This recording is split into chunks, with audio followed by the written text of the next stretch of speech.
പർദ്ദ കൊണ്ട് മുഖം മറച്ചെത്തിയ സ്ത്രീ തോക്ക് ചൂണ്ടി ജുവലറിയിൽ നിന്ന് സ്വർണ്ണ നെക്ലസ് എടുത്തുകൊണ്ടുപോയി. കടയുടമയും ജീവനക്കാരനെയും തോക്കിൻ മുനയിൽ നിർത്തിയായിരുന്നു കൊള്ള.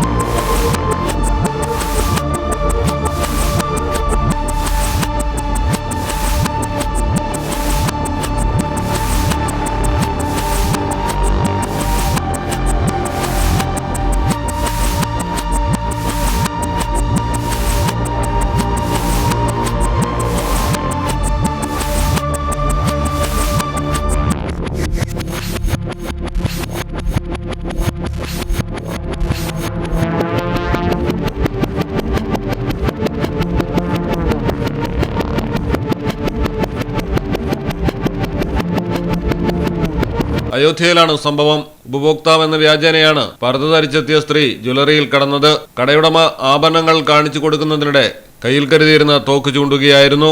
ഭീഷണിപ്പെടുത്തിയ ശേഷം സ്വർണ്ണ നെക്ലസും എടുത്ത് സ്ഥലത്തു നിന്നും കടന്നു കളഞ്ഞു. 26 ഗ്രാം തൂക്കം വരുന്ന സ്വർണമാണ് കൊള്ളയടിച്ചത്. 3.8 ലക്ഷം രൂപയിലധികം വിപണി വില വരും. CCTV ദൃശ്യങ്ങളുണ്ടെങ്കിലും മുഖം മൂടിയിരുന്നതിനാൽ പ്രതി ആരെന്ന് വ്യക്തമല്ല. പോലീസ് അന്വേഷണം ഊർജിതമാക്കി. സമീപകാലത്തായി മുഖംമൂടി ഈ വിധം വസ്ത്രം ധരിച്ച് ആക്രമണവും മോഷണങ്ങളും നടത്തുന്ന സംഭവങ്ങൾ രാജ്യത്ത് കൂടി വരികയാണ്. News desk Malayalam television.